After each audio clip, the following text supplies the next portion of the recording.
Deepali Joshi.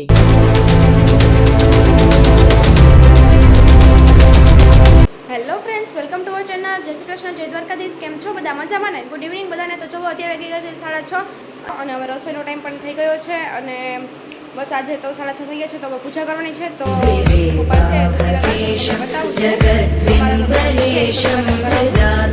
છે સદા દિવ્ય દેહમ વિમુક્તાખિલેહમ સુવૈકુંઠ ગેહમ ભજેહમ ભજેહમ.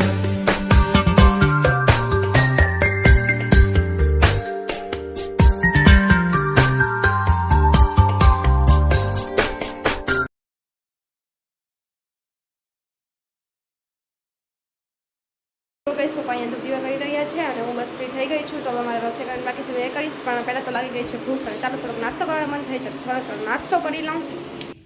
તો જો કહીશ મને નાસ્તો કરવાનું મન થયું છે, પણ હું આજે અગાસી પર આવી છું. અહીંયા સુંદર મજાનો ઠંડો પવન આવી રહ્યો છે અને તમે પાછળ જોઈ શકો છો સુંદર મજાની ટેલ છે અને આજુબાજુનું વાતાવરણ પણ તમે જોઈ શકો છો. તો હું ને મારી બેન છે અમે બે અગાસી ઉપર આવી ગયા છે અને જો આ બાજુની અગાસી ઉપર સુંદર મજાની ટેલ છે, કેવી સરસ છે. સુંદર મજાનો પવન અહીંયા આવી રહ્યો છે. તો જો ગઈશ હું નીચેથી એપલ કટ કરીને લઈ આવી છું અને હું એપલ ખાઉં છું અને આજુબાજુના દ્રશ્ય પણ તમને બતાવું. અહીંયા ઘણી બધી ઢેલ છે, સામે પણ છે, અહીંયા પણ બે છે. ગામડાની મજા જે છે દોસ્તો કે અહીંયા ઘણા બધા તમને પક્ષીઓને બધું તમને જોવા મળે અને સુંદર મજાનું વાતાવરણ હોય છે. અહીંયા શહેરમાં જે ધુમાડા હોય, વાહનોનો અવાજ ને એ બધું તમને અહીંયા વધારે પડતું સાંભળવા મળે ને અહીંયા તો એકદમ શાંતિ અને સાવ શાંત વાતાવરણ હોય. અહીંયા ખૂબ જ ગમે. જો હું ને મારી બેન ભાઈ અહીંયા ચક્કર મારીએ છે ને હું કરું છું નાસ્તો. મને લાગી ગઈ છે ભૂખ, તો 6:30 થઈ જ ગયા છે, પણ બીજું તો કંઈ નહીં અત્યારે, કેમ કે પછી જમવાના ટાઈમમાં જમવાનું બગડે. તો હું બસ એપલ લઈ આવી છું તો એપલ ખાઉં છું.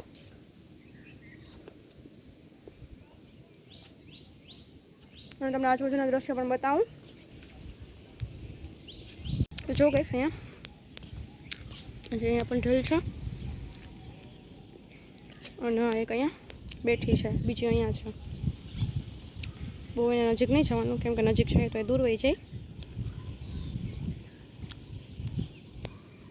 અહીંયા મારી બેન પણ બેઠી છે. સીધી જય શ્રી કૃષ્ણ. જય Shri Krishna. Good evening. Good evening. ખાવું જ તારે એપલ? ના, એને ભૂખ ના લાગે. જો ગાઈસ અમે અહીંયા મસ્તી કરીએ અને ભૂખ ન લાગે, ઓછી લાગે. એને બધું ચોટપટું બહુ ભાવે. આવું ફ્રૂટ ને તો બધું એને જરાય ન હાલે, એને તો ભાવે જ નહીં, એનાથી નફરત છે એને. એપલ ને એવું ના ખાય. જામફળ ને જલદારું છે, દ્રાક્ષ છે, જાંબુ છે, એવું બધું એને બહુ ભાવે. આવું આપણે કહીએ એટલે કે ના ના.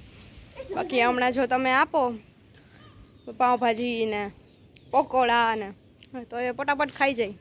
હમણાં જ કહે છે કે આજે ડિનરની અંદર કંઈક ચટપટું બનાવ, પણ અમે વિચારીએ કે શું બનાવું. સેન્ડવિચનો વિચાર છે, પણ એ સેન્ડવિચની ના પાડે છે કે હવે સેન્ડવિચ તો હમણાં જ ખાધી હતી, કંઈક નવું બનાવ. તો હવે એ પણ વિચારું છું કે રસોઈમાં શું બનાવું, કેમ કે હમણાં 7 તો વાગી જશે અને પછી રસોઈ તો કરવાની જ છે. તો હવે વિચારીએ કે આજે ડિનરમાં શું સ્પેશિયલ હોય, એ પણ તમને મારા આગળના બ્લોગમાં જોવા મળશે. તો તમે જોજો કે આજે અમારા ઘરે ડિનરમાં શું બન્યું, કેમ કે ચટપટું ખાવાનું મન છે એટલે હવે ચટપટામાં તો શું બનાવવું બીજું. તો અત્યારે તો હવે વિચારીએ કે શું કરવું.